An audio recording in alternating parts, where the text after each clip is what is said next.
There are certain mixers that just take the Pro Tools session from the artist, open it up, make a few changes, and put it out. All right. You know what? If that works for you, great. But for me, that's bullshit. That's just taking someone else's work and just putting a little ketchup on it and saying it's yours. If that's what you want to do and that's what makes them happy, fine.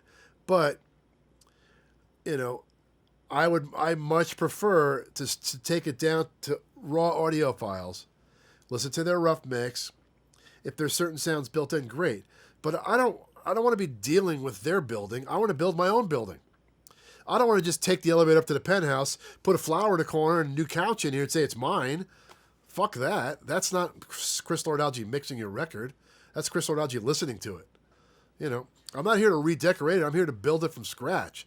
I'm here to show you what I would do given the same, when I get a Pro Tools session, we just want to make sure all the parts are there that make up your mix. And if there's certain parts that are so manipulated, we want to make sure that we have the manipulated versions of it. I don't want your mix stem, so I just go, oh, I'll rebalance it. There you go. Well, then what do? I really hate when it's your mix stems because they have automation in them. Then what do you want me for? What do you want to do? Just put my name on your mix? No.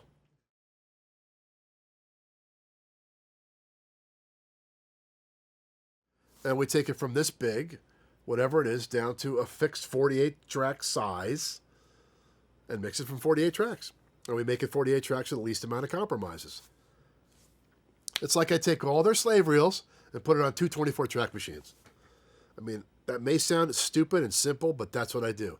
So it's basically 44 tracks. When I was mixing, whatever, back in the day, or whatever it was, with two 24 track machines, it was really simple. You had 46 tracks because tracks 24 and 48 were the time code. So you can't really use those. And guess what, kids? The tracks 23 on each tape were pretty much going to be a click track or empty. So I basically mix off 44 tracks because I use 2 tracks in there for my mix and 2 tracks for your mix. So I can compare your mix and I can print my mix on there, in there, so no matter what, here's the mix that goes with that session. Now, that's just a way of doing it.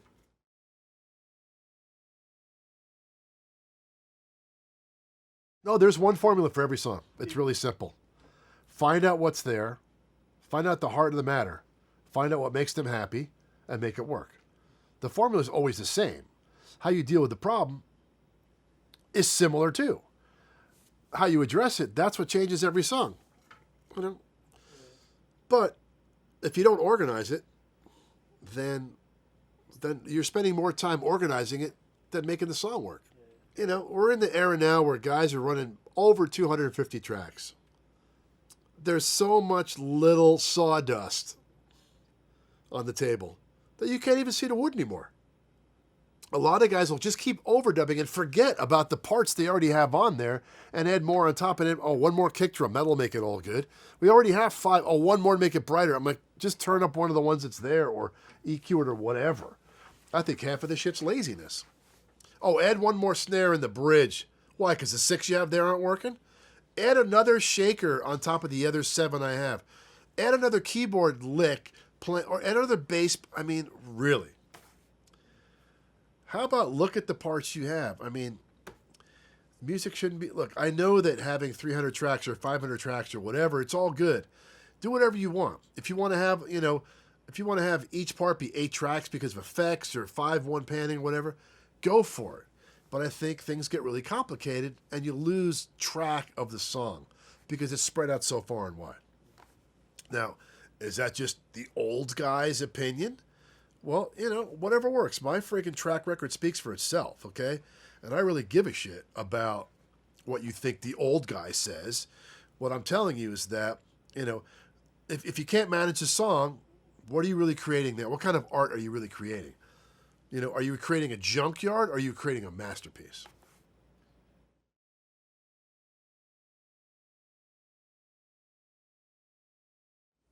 Wasn't that a question, huh? As a matter of fact, the more you like it, the worse it is. Okay? I really like Genesis. And I really like The Lamb, or I really like Trick of the Tail. But God forbid I got to remix it for some archive. I will torture myself because I will never be able to finish it. If I dislike it but know what it's got to be, it's instantaneously how I respond to it.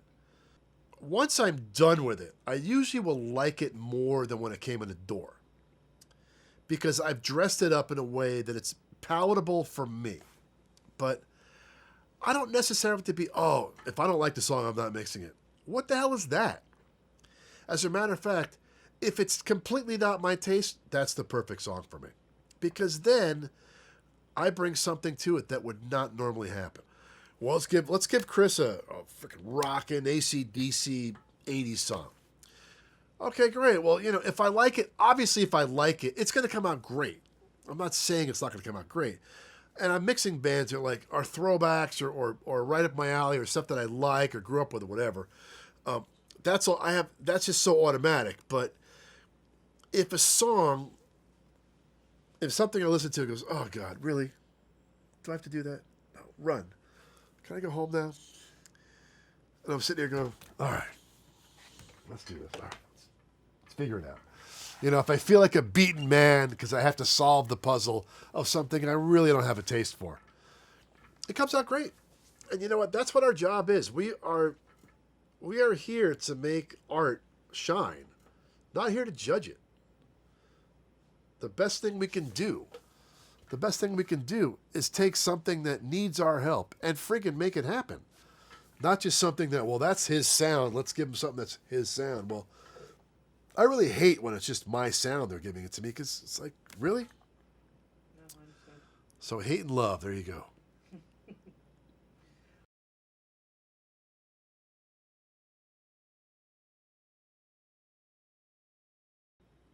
Why am I still doing the 4K thing? That's funny. Why am I not in the box? Why am I not just sitting on a stool eating green jello with a laptop looking at the beach? I don't know why. Why am I not doing that? Why am I not in my second bedroom with a pair of small, shitty speakers on my laptop, fingering it, one fader at a time, mixing like that, and opening these sessions and just touching up their little Pro Tools thing and just doing that with all this technology?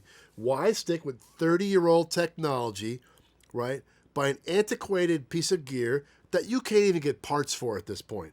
That the computer is older than dirt, and that if you look at it the wrong way, it's not going to work, and it's more trouble than it's worth. He's asked me, why do I stick with the 4K?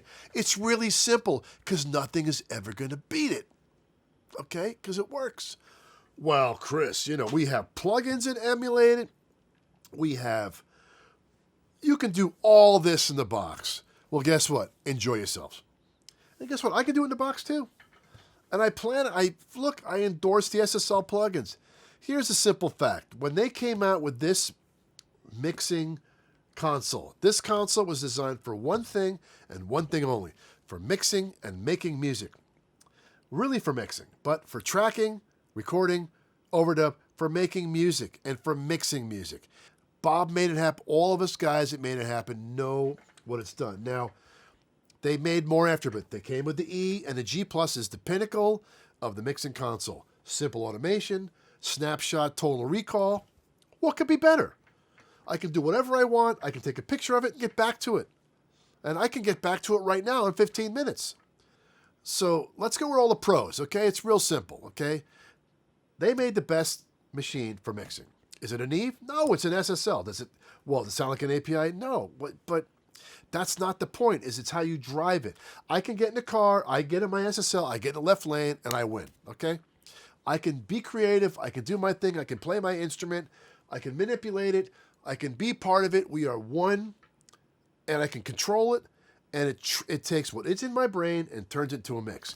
Do I have to think about all this bullshit with computers? No, because the computer's like Stone Age. It does one thing. It remembers your moves, it remembers your mutes, and it remembers the settings. That's all I need. If I want to do more than that, I'll build it in. Now with Pro Tools, I can build in clocks ticking freaking in 6 different languages if I want. It doesn't matter. I can filter fuck delays and harmonies and shit till the sun goes down, whatever. That's not the problem. But can I make it groove? Can I make it have a balance? Can I make it have that thing that people will buy? Yes, because it bends. You push it, it rounds it off. You squeeze that extra shirt into your suitcase, it closes. It's not a hard brick wall. It stretches, it bends, it moves, it forgives. When you crank it, it goes, okay, I got you. I got your point. I'll push you back a little bit. You know what? It's a device that they haven't been able to emulate. Oh, well, we have plugins and we have emulations. We've worked it all out. And I've listened to them all, and it's all great. Okay, and it's all on a computer screen, and I've tried them all. And I love the Slate system all touch screen. I like the mouse and all that. But you know what? I can play my piano here. I can do 8 things at a time without even looking. Okay, I can manipulate. I can hear sound move. I can change it. I can do this. I don't have to look at a screen. It's an instrument. This is not, everyone says, well, it's just a console. No, it's a fucking instrument, okay? You guys can say whatever the fuck you want about mixing, and you're all friggin', you're all magicians. You've all changed the rules, but the end of the day is that, like a piano, this is an instrument. This is not just a piece of gear that people like Bob, people like me, people have made their careers from mixing thousands and thousands of songs, have found an instrument and they stick with it. This is not something I'm going to upgrade to something else because I've learned this is broken in. Okay, those are all the pros. Okay, you know what the cons are? There's a lot of cons. Okay. The shit breaks, all right? The buttons get crusty. The faders get crusty. It starts to not work. You turn the EQs and they sound different, okay? But guess what? It's like a guitar plugging into an amp. You make it musical. You fix it in the computer. Between the Pro Tools and the console, we can do it. You know what I prefer? A bigger console. Everyone wants just a laptop and sit in my bathroom. I want 96 inputs. I want to have 96 inputs of Pro Tools and I don't have to worry about less comping. Because you glory hounds out there making records are using 500 tracks. So then I can have more faders. I have a bigger piano. Look, it's going to go down in history as this console was designed for one purpose and one purpose only that no one ever absolutely nailed. They nailed the fact of recording, overdubbing, communicating, mixing, screenshotting. All the ergonomics are great. Okay, now, all you friggin' gear sluts out there and all you people that are crazy about equipment and all have your own opinions, well, it doesn't sound like a Neve. It doesn't sound like an API. Well, you know what? Go f*** yourselves. It's real simple. That you work, this is a tool. You make it work. If you want an API sound, put some APIs in it. With all the technology we have today, this is about, I'm going to get in a Ferrari race car and I'm going to win the race in this with a stick shift and some analog metering and a mirror. I don't need no navigation and all this other crap and all that stuff to win. I want something I can drive and I can play. And that's why I still use this. Because it's comfortable and I can feel the music connecting with me through this console. Okay? Can I do it with a Neve 8068? Not as much because I feel that that's, got its own, it's got one thing, it's not everything. Do I wish this had better sounding EQ? Maybe. All the cons that people say, oh, the E-console, God, it's a friggin' antique. That sounds like ass, or there's no sound to that. Well, you know what? It's the work surface of the instrument that is so appealing. The snapshot, the automation, the simplicity of, I can do this. I just hit one button. I just join my mix. The simple fact of it is that back in the 80s, when Colin Sanders had this vision about making a tool that we could all use, well, Jesus, he nailed it, and we got it. And thank God that the era I started mixing at was when this was just the peak.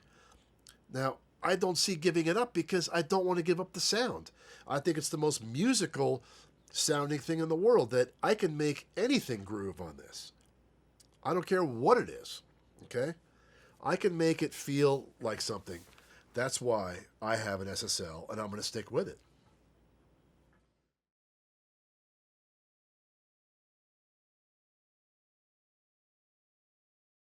It's going to turn out that when all the numbers are added up, okay, that I'm going to be the one that's mixed the most songs on an SSL console, period. Okay? Got to let the numbers tell themselves. And I'm not bragging, I'm just saying that I've been under the hood of this thing for a long time. Now, I'm not like my brother who can pull a module out and fix it. He gives me shit for that. I don't want to fix it. I just want to play it. I'll bring a piano tuner in if I need it fixed. Anyway, that's how we operate here.